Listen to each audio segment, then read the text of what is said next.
of sparkling cider. If you would all put a little bit in your glasses. So charge your glasses. And we're going to be drinking a toast to the Bost family and to Pastor John, former Pastor John. Ex-Pastor John? Past pastor. Are we at 95%? Okay. So a toast, and thanks so much for all the lessons, all the music, all the wonderful pastoring, and all the great support we got from you and your family. Thank you so much. Cheers. Cheers. Oh, cheers. Cheers. Oh, God. That is very refreshing. Okay. In case you didn't see it on your way in, there's a guest book and fingerprint tree over at the round table by the main entrance. If you haven't done so, do so. There's memories and well wishes card. There's a donation opportunity. Oh, I'm sorry. I don't want to skip over this. Okay, and there's let's see. There was some artwork that we'll be seeing soon as well. So that's right there. Some of the banners that we've had in the sanctuary over the years. So you can come up and take a look at that. It's really nice.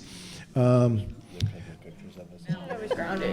asked you all to bring your memories. We have this little memory book, which I'm going to start passing around. If you are impatient to write your memory, we have little memory cards, and you can write your memory, and we will insert them in the memory book. So one way or another, your memories, your well wishes, things that you want to say, now's the time. Praise God from whom all blessings flow. Praise Him, all creatures here below. Praise Him above the heavenly host. Praise Father, Son, and Holy Ghost. Amen.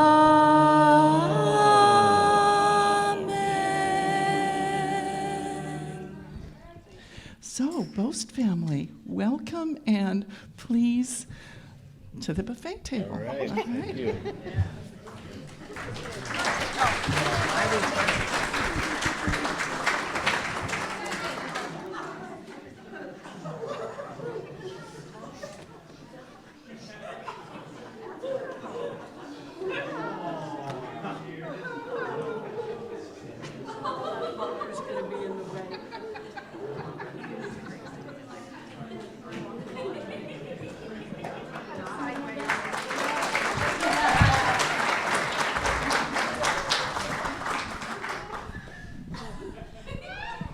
Now introducing the crafty ladies as the raisin in edibles.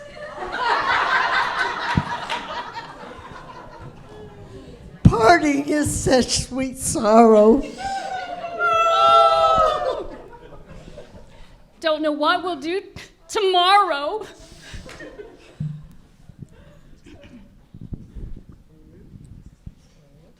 We are the raisin in edibles. No, we're not terrible. We wanted to present a tribute to our pastor.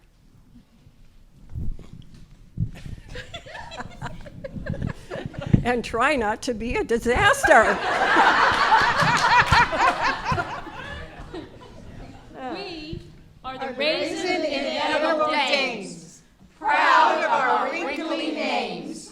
A tribute to PJ we give, who tried to show us how to live.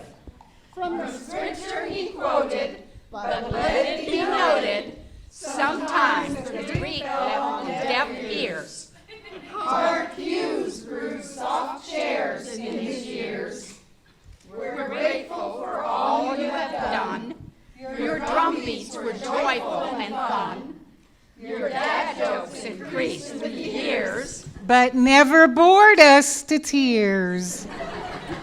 With sermons and more, you're quite a guy, which is why We wish you a joyful leaving. We wish you a joyful leaving. We are grieving, and you are still near.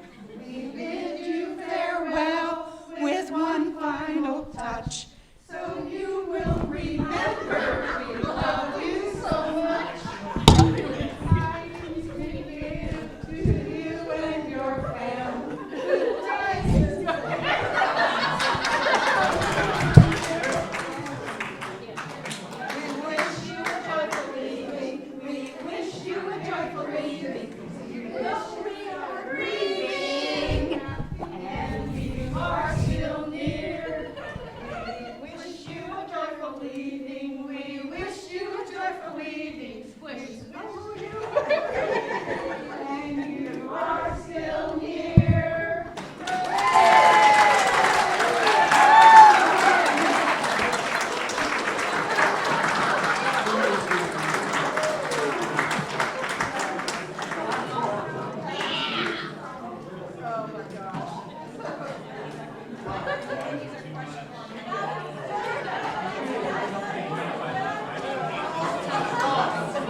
John, this is the very last time you have to listen to this song. It is not his favorite. Okay. Ready, Dave? Amazing Grace. Like the first morning, like the first morning, like the first bird. That's the last one. Praise for the singing, praise for the morning, praise for the spring, fresh from the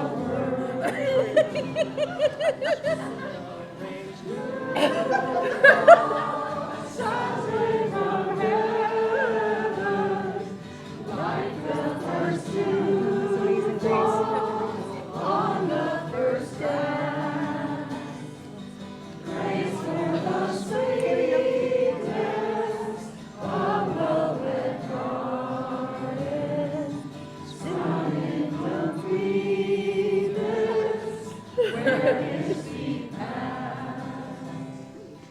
Mine is the sunlight, mine is the morning, born of the moonlight, Eden's soft flame. Praise with elation, praise every morning, God's recreation of the new day. Morning has broken like the first morning, blackbird has spoken like the first bird. Praise for the singing, praise for the morning, praise for the springing, fresh from the world.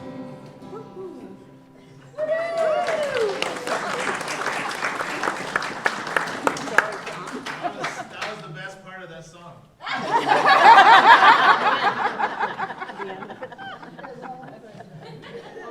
All in fun. Yeah, we get to roast you a little bit, you know. Would anybody else like to It roast sounds him? good on Dave's new guitar. He did a solo this morning in church. Bev? Okay. We're out.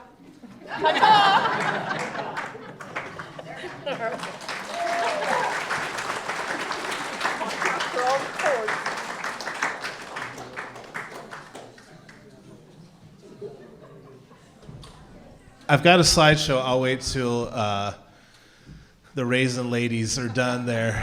And my dad wanted to share a message with you. speaking of dads, I got the nicest letter from Kim's dad, who I think the world of, and so I think he and I are now going to be pen pals. We're going to recover the lost art of handwritten notes and letters, so no more emails and things. So my dad wanted to share something, and he said, "Can I send an email?" I said, "Send a video." As I tried to figure out how I might be able to talk to Holy Cross one more time, I talked with John, and he came up with this idea of the video, which is, okay, but you have to look at me, and that's probably not okay. But anyway, thank you for allowing me to say a few words. That's been on my mind for a while. Those of you who don't know me, I'm Tom. I'm John's dad. This video was his idea since I couldn't be there. I really did want to be there. But circumstances of the past year have been really a struggle. But we're making it, and I've got a large family support as well as John and his family support. And they were here at a very critical time for me when Donna passed. Probably could not have made it without him. So I'm grateful that you let that happen, or you allowed that to happen. 16 years ago, when John and I drove moving vans to Livermore, and about 12 of the congregation met us at the house that that he was moving into, I knew then that this was going to be a good place to be for John and family to settle. And what I did not know was it turned out to be a perfect fit for Holy Cross and John and family, or that's my opinion. I hope it was. Well, of course, I was pulling for North Carolina, but that didn't happen. But as I ramble along, let me say I wish Holy Cross was in closer to North Carolina, because I would certainly attend and enjoy every minute of it. As your family moves thousands of miles away, you can't help but be concerned. But Holy Cross welcomed John and family with open hearts and arms, and that was a huge relief for me and Donna. Your caring, generous, and loving attitude showed each time as I visited. Thank you for the very generous gift when Donna passed. That was a prayer answered. In closing, hope to see all of you again, as I will be visiting from time to time. I am so proud of John and his loving family. God bless all of the loving people at Holy Cross as you move forward. I'm sure any pastor would be fortunate to be a pastor at Holy Cross. Thank you, and God bless. In closing, I believe without a doubt that Open Heart Kitchen will benefit greatly with John and Shonda's leadership. Thank you for allowing me to talk to you this day. Thank you.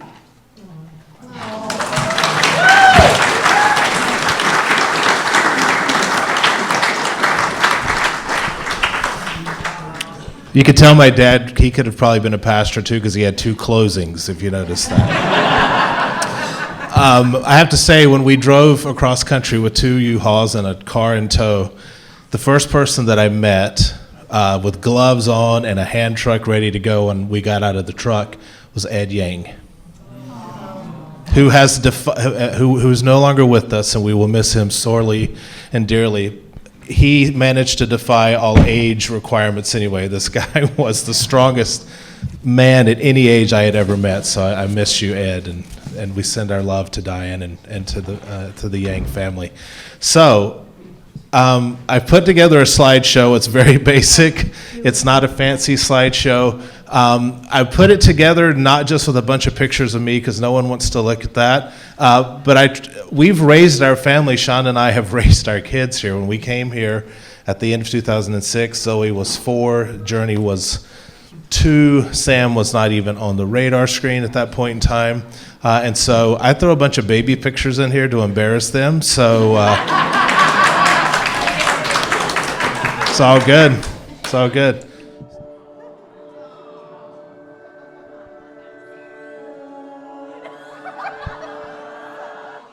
did you unplug it? That's not me. That's not me. That's you.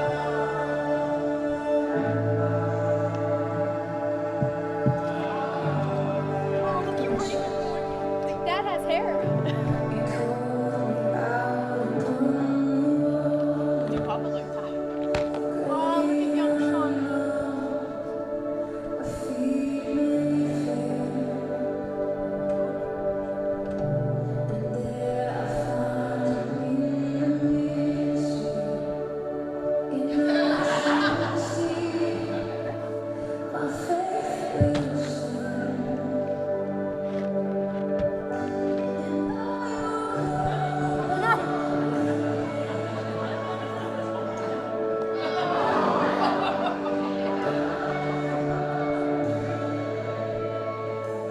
Why do you do that?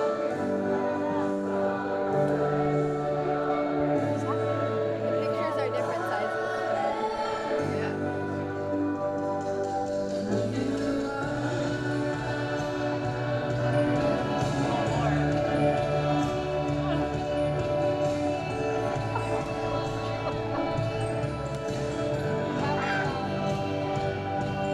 Dad, why did you do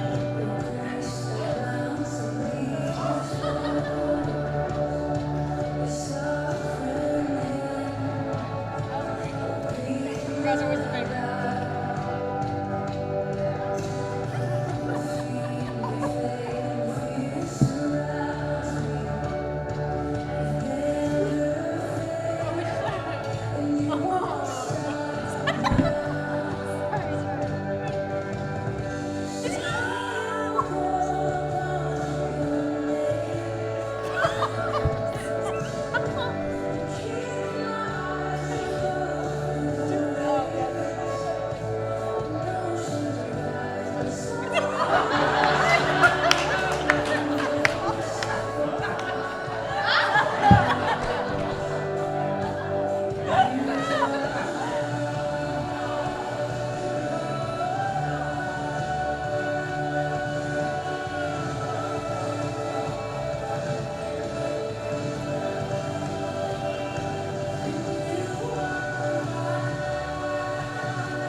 And now what you've all been waiting for, it's the open mic part of the farewell and breaks there. So I remember when you first came to town and did your first service here, I had just come in from a Boy Scout trip, and we had gotten in that morning, and I was still in my uniform, not having showered for 3-4 days, and I came to church anyway to see the new guy. It was worth it. Hot seat. Who's next?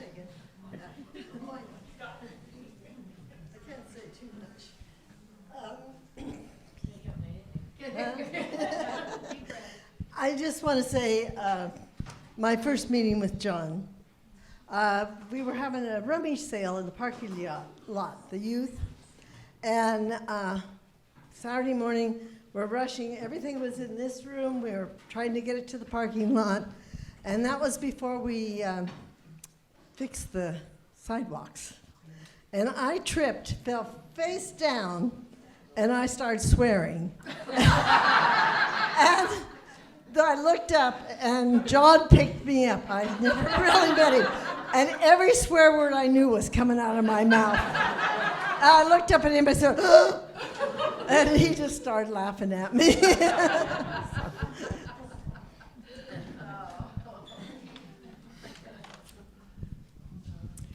Okay, this was going to be short, and I've had, I don't know how long to write it. But I ended up writing it during the service, so there we go.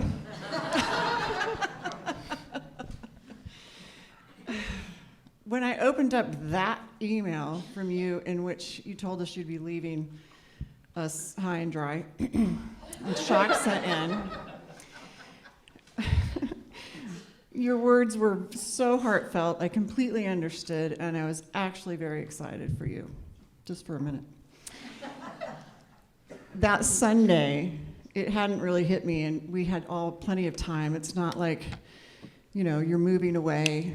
It's not like we don't have social media. It won't seem any different. I mean, we'll only be reminded when we're here, and you're not. And of course, every day when I look out my kitchen window, I'll see Holy Cross without John. I thought, I skipped a page. So when we started coming, when I walked home that day from that church or from the service after we had found out that you were leaving, the only thought that came to my mind was, dear God, there's this guy that works across the street that has changed my life, and no, it's not your son. It's Pastor John. Let's be real, okay? And I remember the first time, so we've been coming here 14 years. Dustin had just been born, and I remember asking you one time if I had a falling out with his godmother, and I'm like, can we rebaptize him? I want somebody that, you know what I mean? And you explained to me that that's just a one-shot deal. So, just so you know, we've since made up, and he has a very good relationship with his godmother, so anyway. But we started coming, and I think story time with the kids has got to be my favorite memory, including the first time that he was up there, and he was explaining to you, I think he was 4 or 5, I don't remember. He was explaining to you that our cat had just died, and that our cat was now a ghost cat. And he's telling you that during children's time, and I'm like mortified that I'm like, oh. But you would talk about, too, with your gospel readings, and you would just tell your family experiences, and you relate them to the gospel. I'm like, oh my God, now I get it. This is about life. This is about the experience. And I think the first story I heard was when Sam got lost at the shopping mall down south or something. Oh, it was Zoe. They got separated or something. I was like, that's all I could remember about that story. But He still tells it today. Does he? And then, of course, over the years being on the school board and being involved with the preschool and getting to know you a little bit better, my personal favorite highlight is when Dustin was in preschool and it was Easter time. And you know how your kids are when they come home, they're like, how was school? Fine. What'd you do? Nothing. And I said, oh, well, did you go into the sanctuary? Yeah. Did you sing songs? Uh-huh. Oh, was Pastor John there? He says, no, him died on the cross. And it was so matter-of-factly, and I emailed Jennifer and John, and she's like, I swear I told him the whole story. I didn't. Dustin has admired you from day one. You are the reason. I didn't mean to embarrass you, honey. I'm just saying. I mean, coming here with him has given me such just joy and confidence that he's got the experience of what the community is like. We talk about God all the time. I know he's been to talk about God and, you know, whatever our understanding is of that, but for him, but he's come a long way, and it's because of Holy Cross and the people here. I really do think that God knew that this was going to be where I needed to be with you as the pastor and the Bost family when we bought that house across the street so long ago. I had no idea that this is my life. Dustin was not yet around, so it just seems like it's perfect, and we call that a God thing. So over the years, I promise I'll make this short, from across the street, as Dustin was growing up, I'd hear all this music, VBS, every year, and I'd be like, oh, what's that, what's that? So when he was old enough to attend, we started coming to VBS. And during that first year, I was so busy, trying to do my own thing, and I missed out on that first year of VBS. But the second year, I came back and volunteered and got involved. And then in 2019, I was the VBS director for the first time. Oh, that reminds me. VBS volunteers, we need you. It's June 12th is the first day. I'll be sending out emails. We cannot have enough help. It's all about space. We are very excited. Megan and I can't wait. Yeah, Debbie's putting it on her calendar right now, so nobody can tell me they're surprised. Plan it now. So apparently there was a budget that VBS is supposed to work off of, and I was director, and I was just having the best time. But I would lose my patience. I would have less tolerance than I really needed, and every time you would talk me off the ledge and calm me down, and you helped me see it from a different perspective, and it really got me through because some of these parents were a little bit much. Anyway, and we can laugh about it now. And then 2020 hit, and no VBS. We had already started planning it, and this guy turned into a movie producer, and I walked over here, and the amazing setup and the cameras, I'd be like, I don't know how you learned that so quickly, and we put together those videos. Well, I really didn't do anything. He did everything for 2020 VBS. I just pointed and said, you be here, and you be here, and you know, Kim back there, thank God for you guys.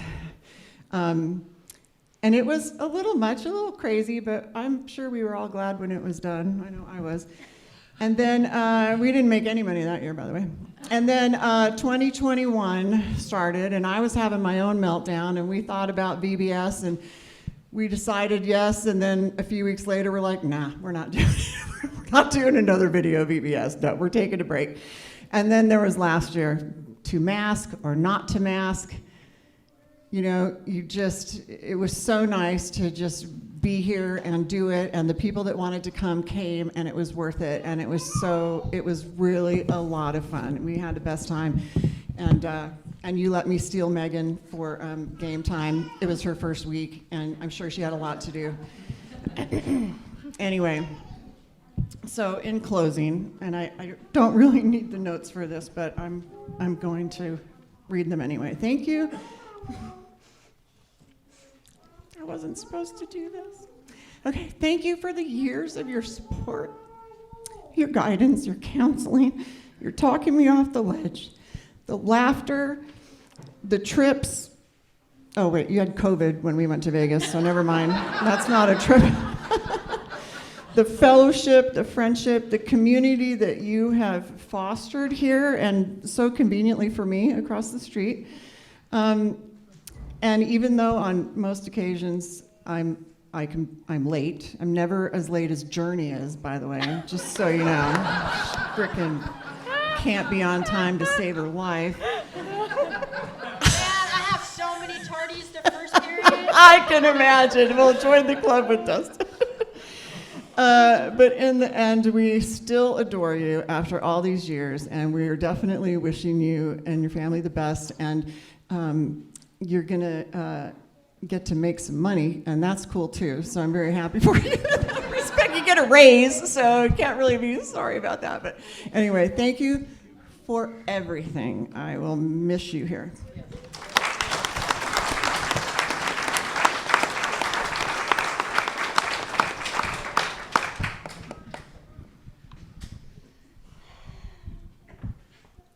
Hi, John.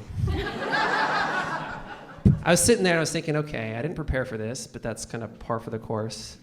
I could share some stories that many of you don't know, but they kind of came to me as I was sitting there about Pastor John. When I first met Pastor John, I kind of knew he was different. We kind of sat in the back at church one day and then got kind of a cold call from the pastor, like, well, that's cool. And he's like, I want to talk to you. And I was like, okay, at the ale house. Okay, this is a pastor I can get behind, right? So I don't remember much of that, except that we talked about everything except the church, which was really fantastic if you think about it, right? There was this connection right away. So I kind of knew that PJ would be different in that he's just very welcoming and would meet people where they were. It just so happened to be that where we were was at the ale house that time, so that's great.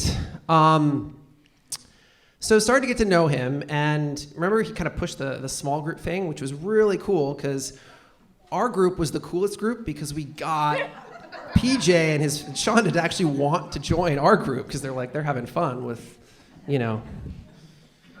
that. Yeah. And I remember from the very first small groups, we decided to have like a Christmas party, and we all got together. And I think you remember the Kitolas? They had just kind of visited church, and we invited like, hey, come on over we're having a small group party. You can kind of get to know some people. Well, I don't know who it was. Was it Shane who brought Cards Against Humanity to that party? So the laughter throughout the room means that people know about this game. They also know it's not the sort of game one would expect to play with one's pastor. The look on Larry, on the Kitola's faces when that game came out, and we started playing it, and the fact that Shonda got so into this game and had the best answers out of everyone, I think it embarrassed them more than embarrassed everyone else. But again, sort of meeting people where they were. We were just, night with no kids yet. So another memory that comes to mind is one particular sermon of Pastor John's where he was talking about a lot of the injustices in the world and the double standards, par for the course, some of these messages. And he was telling this anecdote about, it's the double standards between parents, right? Between men and women, and what we place on them. He says, for instance, if you see a mother at the grocery store trying to get her kids buckled into their car and they're just not listening, you might roll your eyes and be like, what a mess, right? But if it's the dad doing it, right, like, oh, that's so cute, he's trying to babysit. Well, right in the middle of this, I think it was Madeline shouted, I have to go potty. And I hoisted her up on my shoulders and stood up, and I wasn't really paying attention to the sermon that much because I was dealing with this, but everyone sort of froze and stared at me like I was just this example of what was going on in the sermon. So thank you. You're welcome for that. Don't worry, I'm a mess. I'm a mess. The other memory I want to share is when Pastor John asked me to become council president, to put my name in the running for it. I didn't know this was going to go down, but I probably should have suspected something when he invited me out to lunch with no strings attached. Yet. So about halfway through, so I said yes, of course, because he was going to say, let's go to Thai food. And Megan hates Thai food, and the only way I can go to Thai food is if, I go sort of on my own. That's great. I'll totally meet you for Thai food. This is great. Enjoying like the coconut soup, and this is just fantastic. And there gets that awkward pause in the conversation where he stares across the table at me, and the ask is coming. It's like, okay, what is this? And he says, Luke, I think it'd be really great if you could step up and put your name in to be council president. And I kind of looked at him for a little bit. And my response was, I'm not going to be your puppet. I'm not just going to sign off on the bills that you want us to push. I will do this, but I'm going to push back on you as much as you push on me. Well, I want to thank him for pushing me so much in that. I think that experience, allowing me to grow in this family and to have that leadership position, has helped me so much in my own life and how I experience myself outside of these walls. That's been really cool. And I have to say that, PJ, you've been very transformative for me. And I know you pretend like you're going, but wherever you go, you're right here all the time. As I walk through life, I think, what would PJ, sitting here on this shoulder, or maybe this shoulder, be telling me I should be doing right now? And I know you've had that effect on me, and I'm sure you've had that on many, many other people here. So when you gave me a few weeks ago, or whenever that was, I don't even remember, I got a phone call from you before you sent out the email to everyone else. And people my generation know it's serious if you get a phone call, because you should just text us otherwise, right? Like our voicemail says, hi, you've reached Luke, send me a text. So when I got a phone call, right? Yeah. So when I got a phone call, I knew it was serious. But as soon as he started saying that he was moving on to this new opportunity, I was just smiles, because I know how awesome the world is going to be because of this.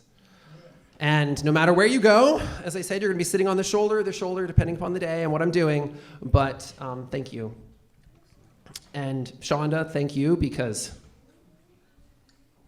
yeah. That's it. So, I'm done now.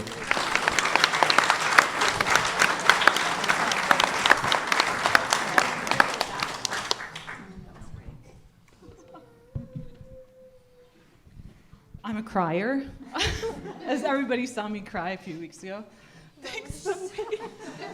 And I did not prepare anything. That oatmeal raisin cookie is amazing, by the way. It's even better up close. 7-2. Stay tuned for pictures in the weekly blog of him eating that. I will send them to me. I won't say much. There's a lot to say, but I cry. So Adrian actually looked at me. He looked at me to see if I was crying, because he knows I cry about everything. But I just want to say, we'll echo everybody's sentiments about you being awesome, because you are. I did want to share a story, so it's really short, if I can get through it. I just remember one of these days they'll stop crying about this. Yeah, you don't. I just remember when you called me, what was it? August 20, it was right before COVID, August 2018. And you were like, do you have $1,000 lying around? And I said, yes. And he goes, you want to go to Haiti? And I said, yes. Didn't even question it, because I trust you as a friend and as my former pastor. I can say that now. I have to stop calling you pastor. Just John. John, formerly known as pastor. That's what I'll do. He's still, yeah, but, and it was, I was really looking forward to going back with you. But I'm really glad that I went the first time. And also, I love your family. Sam, Journey, Shonda, and Zoe. Journey and I are both middle children, so we get each other. Yeah, that's all I got to say. I love you.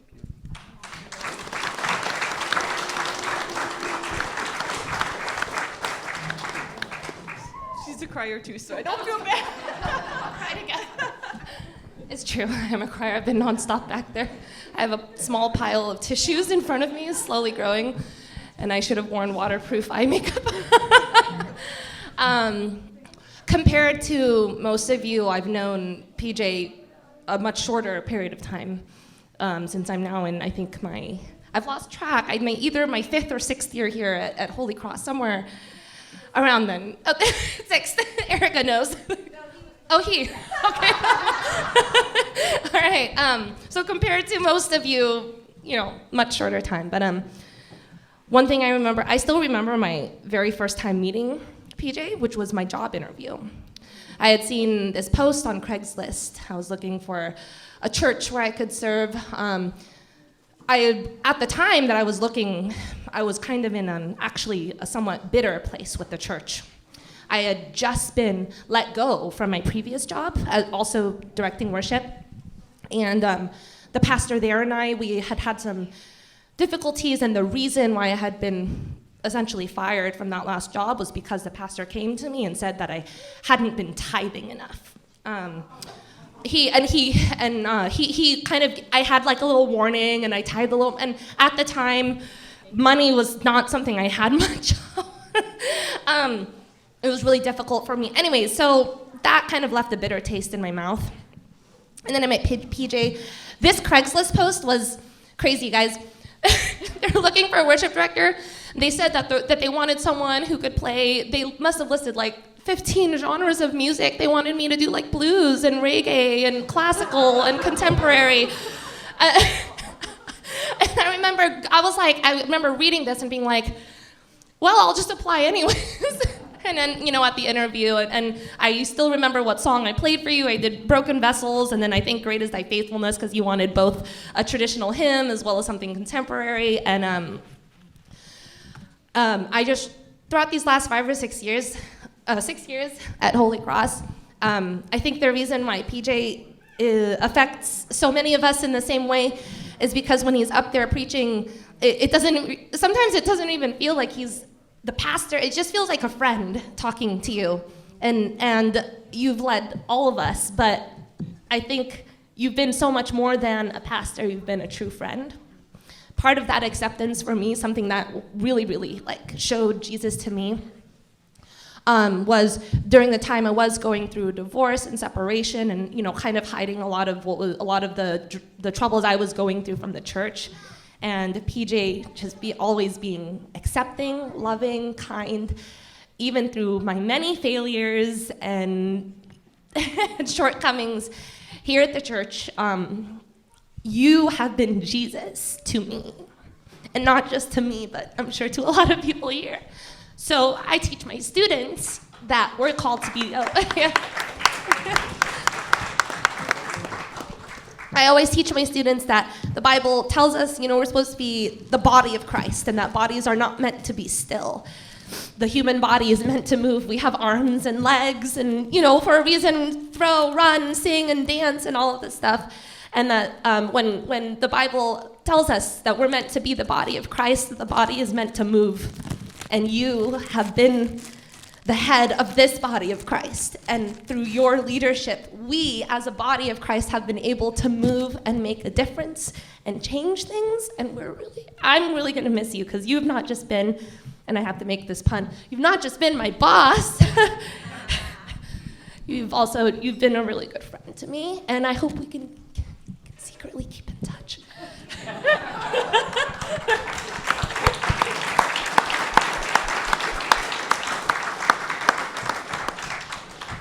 I also did not prepare.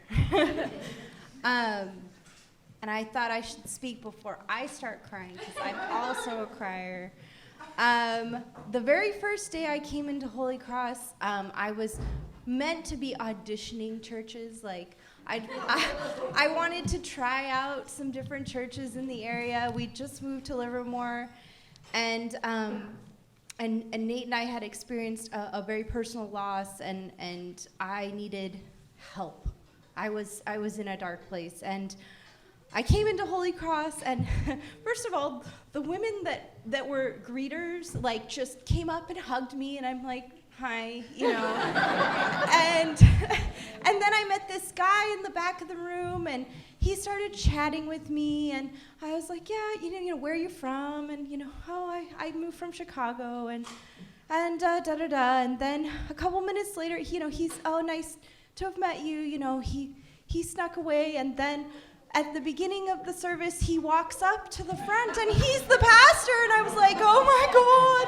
And then I'm like, I wasn't talking to you like, you were in charge, I would have maybe said some, something a little different, and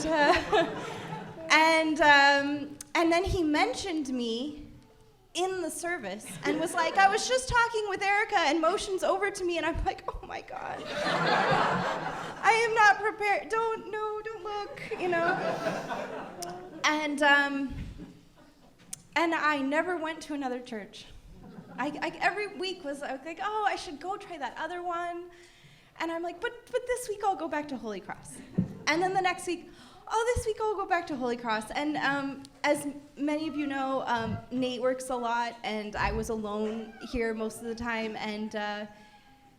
And so I said, oh, you really should come to this church with me. It's really great, and it's because of the pastor. And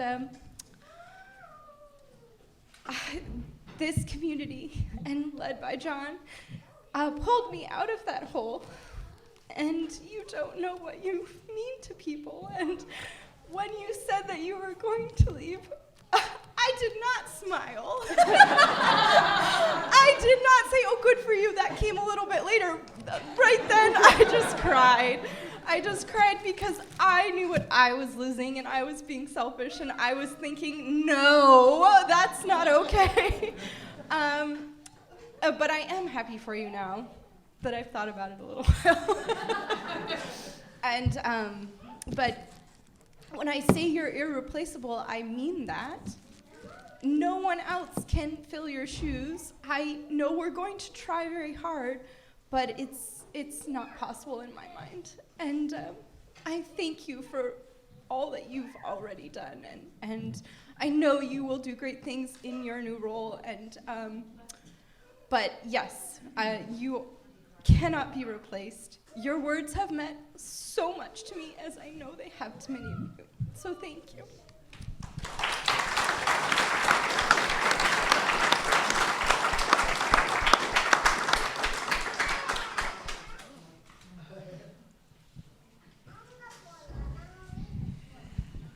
As one who came out of the nonprofit world, I welcome you to it. And you passed my course of distraction management, 10 years of having children running around the altar while you're trying to preside. You've graduated, so thank you for that. I wasn't even going to come up here, but Eddie grabbed a note, and Eddie wrote this note on his own. And if you don't know, Eddie is autistic and has ADHD.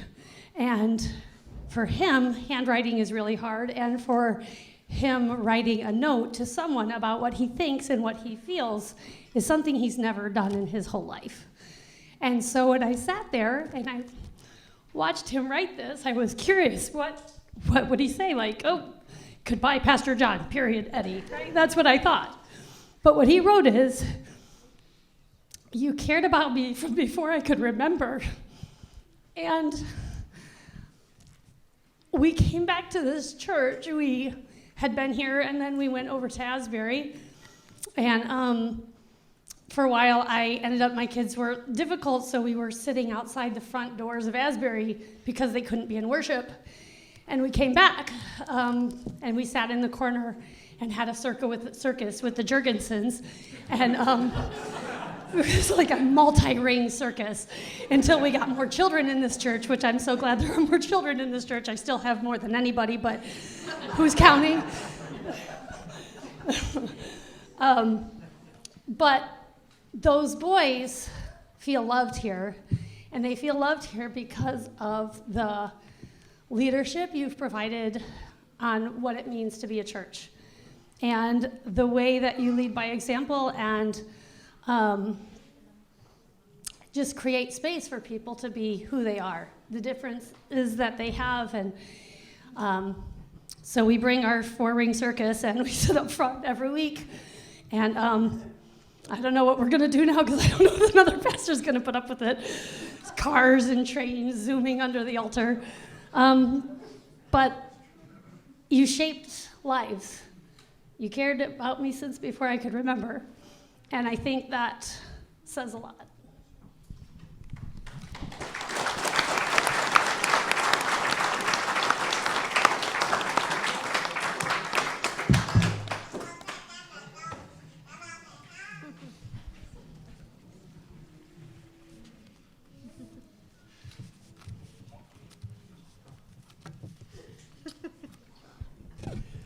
Okay, so I was probably one of the first people to meet John. I was, by default, chairman of the call committee 16 years ago, 17 years. I had dark hair and didn't have to take a nap every day.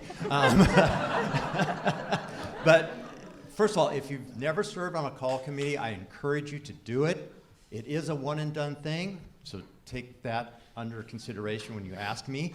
Looking for members right now. So I remember, I didn't prepare and I don't cry. So we had several candidates for the job, and John stood out as one of the better ones. We were interested in him.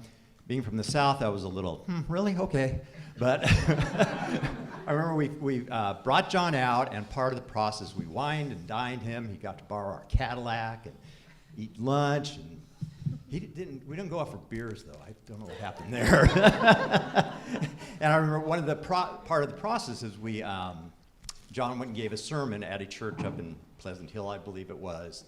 And his sermon was good. Not great, but good.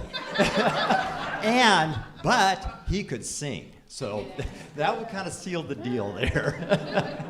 But one of my thoughts was he was wearing the vestments, the things, and this guy has no idea how hot it gets in Livermore.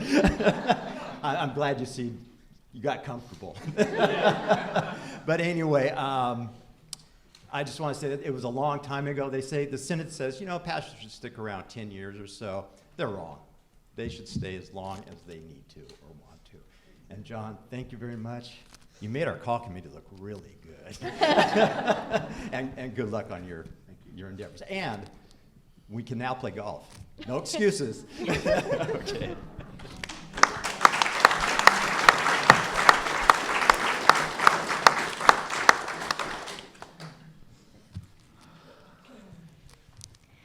I'll say something really fast. I am a crier. I'm going to try not to because I'm an ugly crier, and I'll spare you all that. I flew to Oregon about a month ago to visit my best friend. She lives and attends college up there. And I was sitting in the airport, Portland Airport, getting ready to fly back. And anybody who knows me knows I'm horrible about checking my email. But I made the mistake of checking my email right before I got on the plane, and I saw the letter that my dad had sent to everybody saying, Dad got a new job, yada yada. And I called him and I said, so is this an April Fool's, or is this is real? And my dad doesn't know the story, or at least what happens after, but got off the phone and I sitting in the airport, and I just start hysterically sobbing. Which, like, you don't really want to sob hysterically in an airport. There's a lot of people. Well, like I said, I am ugly crying in the airport. I also had to board my flight, so I am sitting in the middle seat of two people sobbing hysterically, just unintelligible, telling them my dad is gone, but not my dad is gone as the pastor, just my dad is. Like, it wasn't occurring to me how that had sounded. So that was how I learned, and I have been blessed and fortunate enough to be supported in my decision to stick around. So a huge thank you to everybody for letting me stay and keep.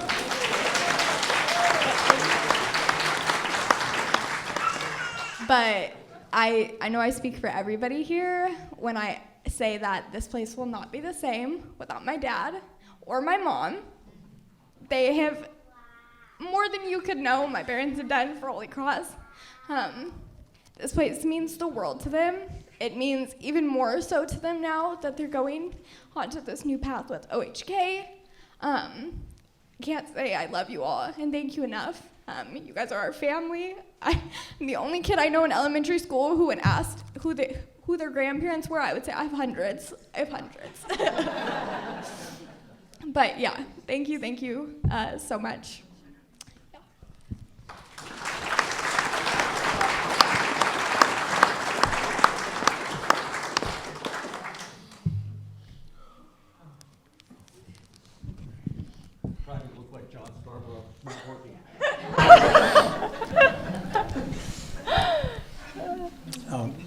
I've had a very checkered relationship with organized religion my entire life, and John changed that.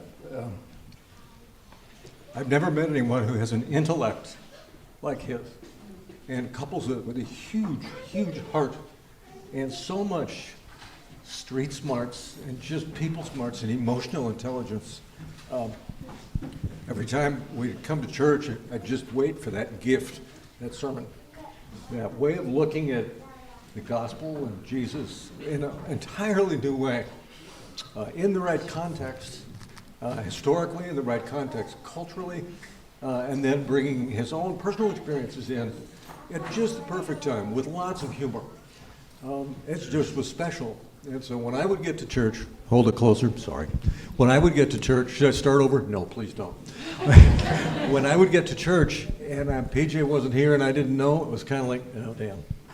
You know, there's some good subs, but there's nobody like PJ. Thank you.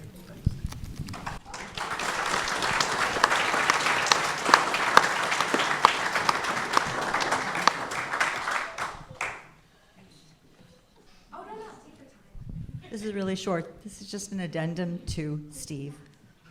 And because I am a crier, at least not always, but in this situation, yes.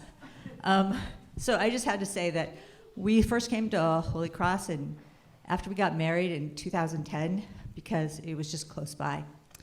And I fully expected to look at other churches and check it out. We never went anywhere else. And whenever we started listening to Pastor John's sermon, I'm like, this guy's too good. He's not going to stay. He's not going to stay. He's really good, and we got to be grateful for these moments that we have with him because he's going to be gone. He's going to go elsewhere. And every year, he just got better and better and better. And we were just like, wow. It was so meaningful. And Steve, after the sermon, we'd look at each other and we'd go, wow. And it was so meaningful. And all of the things that Steve said are exactly how I feel. And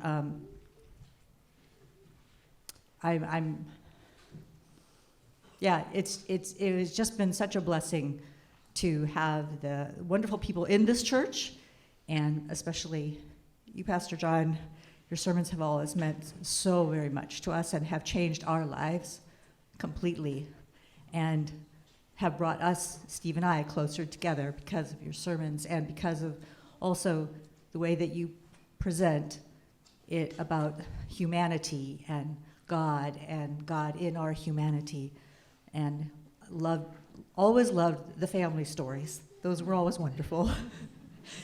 Because it was just connected everybody here to their own lives, to God. And that was the best. That was just absolutely the best. So I have to say, this last month has been incredibly hard for me, just knowing that you're not going to be here. So I'm grateful for you to finding this new thing for yourself and all that. But it's just been very, very difficult for, I think, a lot of us facing going forward without that inspiration every week that you magically give us from your heart.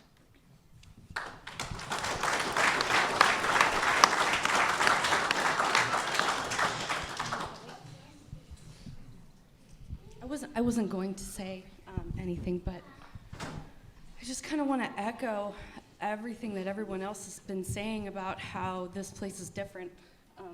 I'm gonna cry. Just bear with me. Seems like everybody was looking for something when they came here. Actually, this place found me. I wasn't looking. I've had a checkered past, just with organized religion. I never felt comfortable with it. Always had God in my heart, though. And I came with the Sizemores. I was dating their son, Sean, and it was like we were struggling, and they would take us grocery shopping on Sundays because they lived in Manteca, and they would come and say, okay, well, we're going to take you guys grocery shopping, and you come to church with us. That's the deal. So we came, and Pastor John likes to help people. Obviously, that's where he's going. That's what he's best at, is helping people. And I remember Pastor John came to my door with a check to pay my rent. And it meant so much. And I wasn't working. I had nothing to do. And they asked me if I would volunteer for VBS. And I was like, well, yeah, I can do that at the least. The very least I can do is, offer up a little bit of me in exchange for that. And I just never wanted to leave, but I did. I haven't been here much, and there is a lot of guilt over that. I never wanted to move away from this town. Even though I wasn't coming, I just felt like I could never survive in a place that didn't have Holy Cross and John, because he has presented the whole thing to me in a different way. And it's a way that I can accept, and I can keep it in my heart, and I will always take that with me. All the conversations that we've had about things that I don't understand, I understand. And I wish that I had been here more through the years. And I'm sad that this place won't be here for me like it was when I'm ready to come back. And I just want to thank all of you for being there for me when I needed you the most. And Pastor John, and some of you know what that's about. And it still hurts me, but the love that you all have shared is kind of something that I'll always take with me. And everything I've learned from Pastor John about, being open-minded and asking the questions and not just taking the answer because somebody said so. It's really important to me, and I just thank you. And I'm sad that it won't be here for me when I'm ready.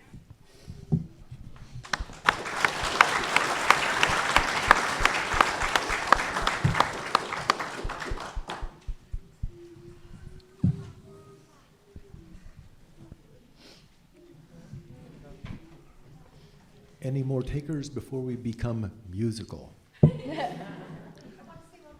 Oh, Erica.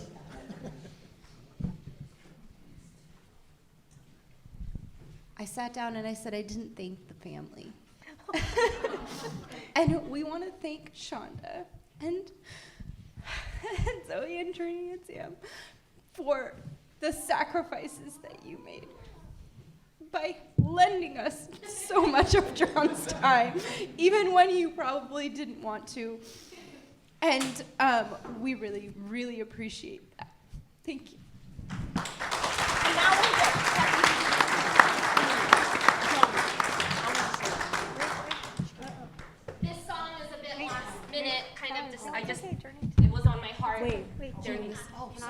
one thing that's So sorry. Journey at the last minute is going to add something. Surprise. I just noticed that Kim forgot to say this, so I thought that I would say it for her. I'm Kim's favorite, so I know that she said that she loves all of us, but she loves me the most. Same with Jeannie. I'm Jeannie's favorite. Just because she doesn't say it to you guys, she does say it to me behind closed doors.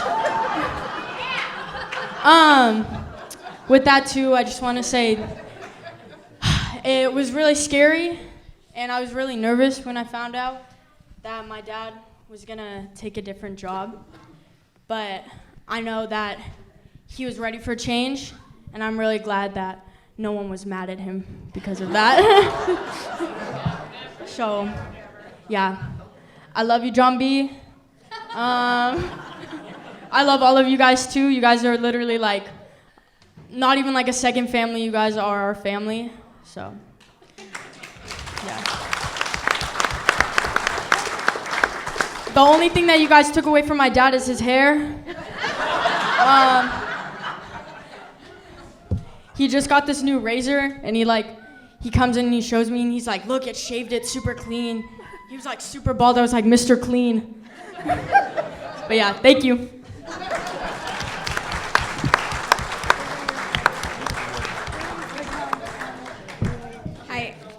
Sorry, this is my last, I swear, my last thing.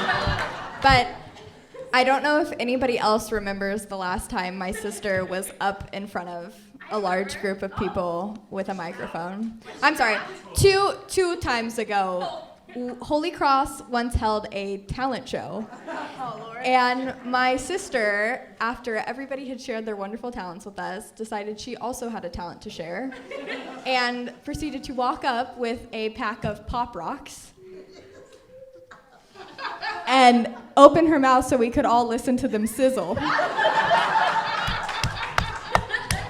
And so I'm also sad that my sister and brother will not be here, but hope they come back to share their talents with us too.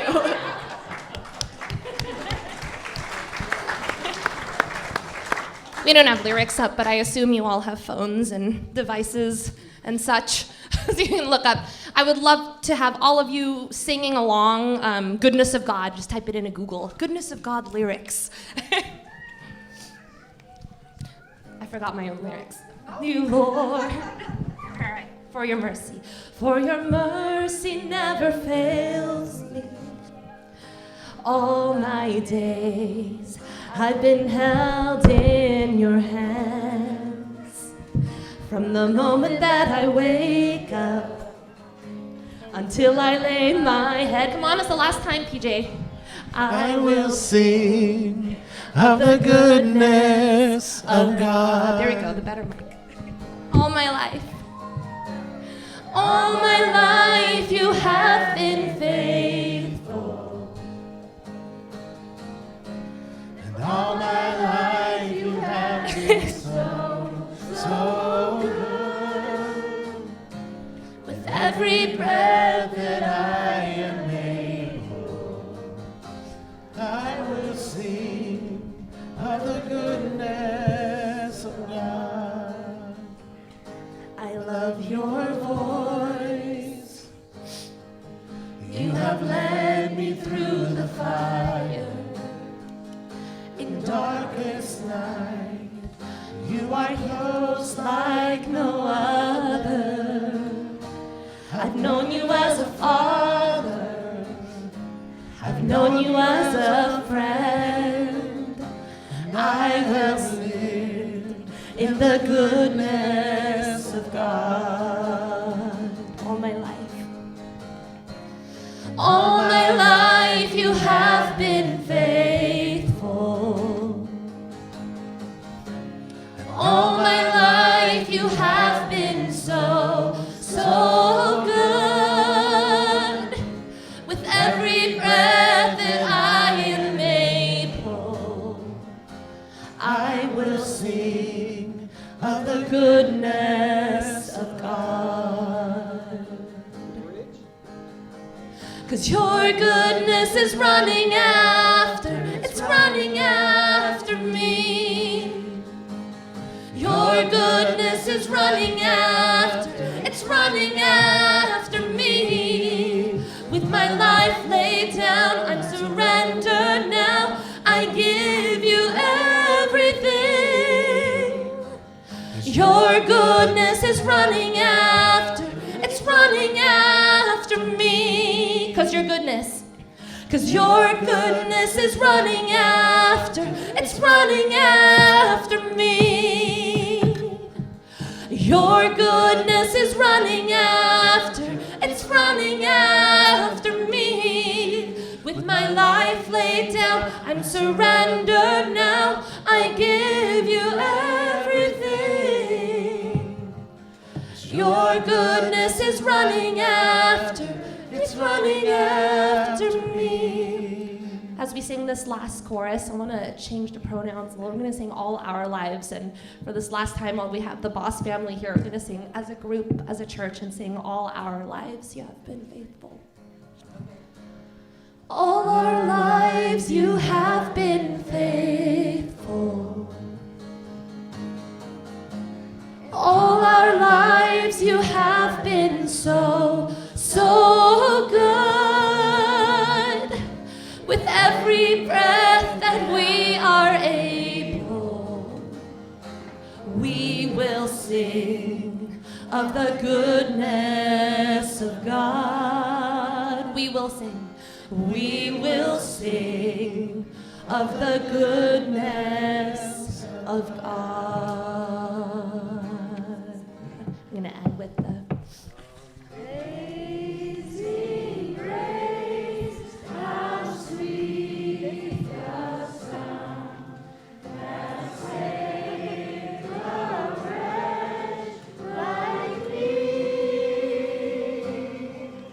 I once was lost, but now I'm found. Was blind, but now I see. 'Twas grace that taught my heart to fear, and grace my fears relieved. How precious did that grace appear, the hour I first believed. Through any dangers, toils, and snares, I have already gone. 'Tis grace has brought me safe thus far, and grace will lead me home. The Lord has drawn this good to me. His word my hope secures. He will my shield and portion be, as long as life endures.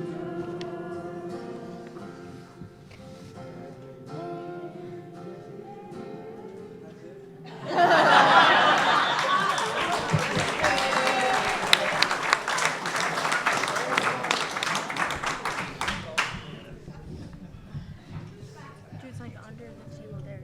Add this mic in front of you. There's a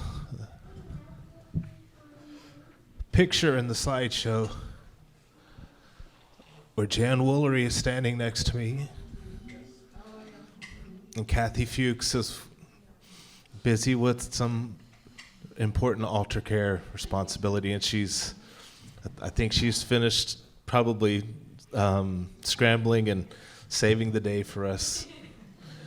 And Pete Timmer is sitting there in the front, and I can't remember if there was another person in there, all three of whom are no longer with us, and we've lost some amazing people over the years. And I got a note from Mark and Nancy. They had left us this beautiful bouquet on our front porch, and a really wonderful written note that the first service I did was for Bill Prokosh. It was in the first or second week, and at that point in time, you don't know anyone.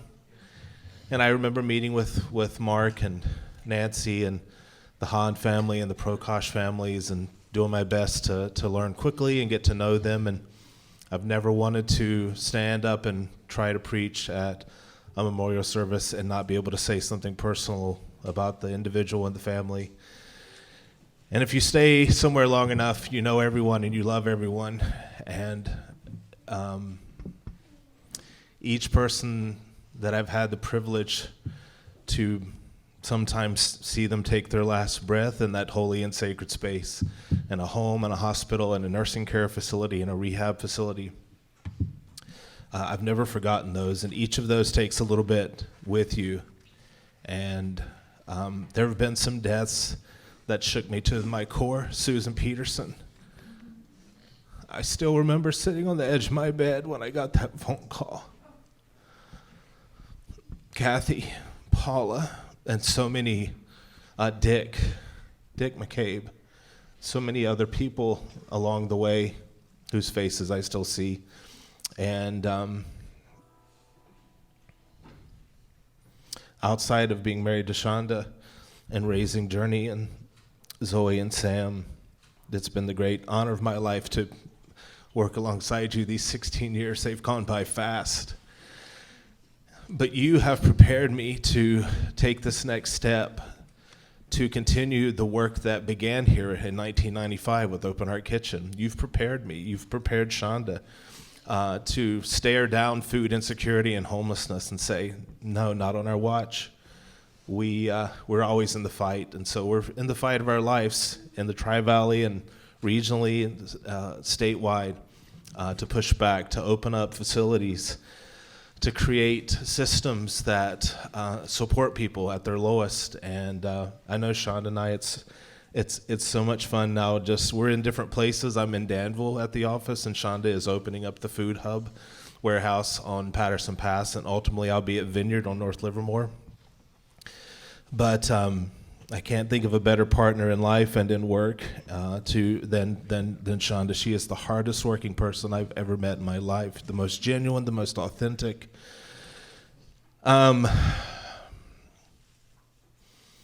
Thank you for everything that you said today. I think Zoe hit the nail on the head. I think Journey hit the nail on the head.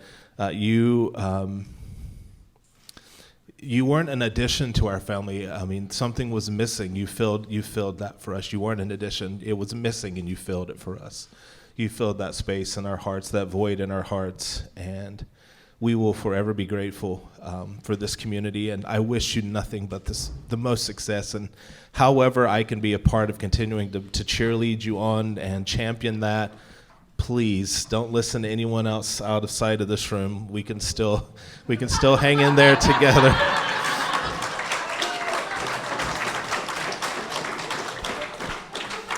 You can't come somewhere and develop deep relationships and friendships for 16 years and then all of a sudden say, thank you very much, that's it. So, yeah. So I'm so excited for the next steps. I know they're hard steps. I think Erica touched on that. These aren't easy steps. There are a lot of boxes to check. It's an all hands on deck moment. It's not a quick process, but it wasn't a quick process before I came either, and I'm so thankful to John. And as chair of the call committee, and anyone else in this room, raise your hand if you were on the call committee. Yeah. I know I've already told that story that Ruth and Kathy hold a special place in my heart because they were the very first faces I saw when I got off the airport and got off the plane in Oakland and hopped in the car with them. I don't know who was driving us around, if it was Ruth or Kathy at the time, but I got the grand tour of Livermore right off the bat with a tasty lunch out at Poppy Ridge. And I don't know exactly when I developed my love and affinity for raisin chocolate chip cookies or olives on pizza or delicious cream of mushroom soup, which makes everything better. So, but thank you all for coming. Thank you, Susan and team, for this amazing event.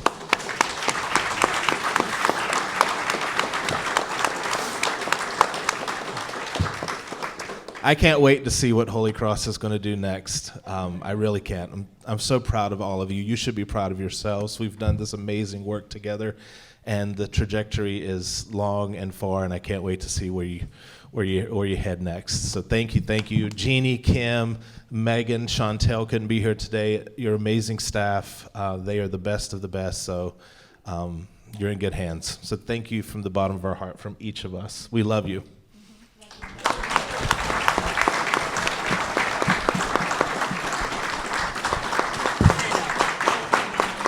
Amen.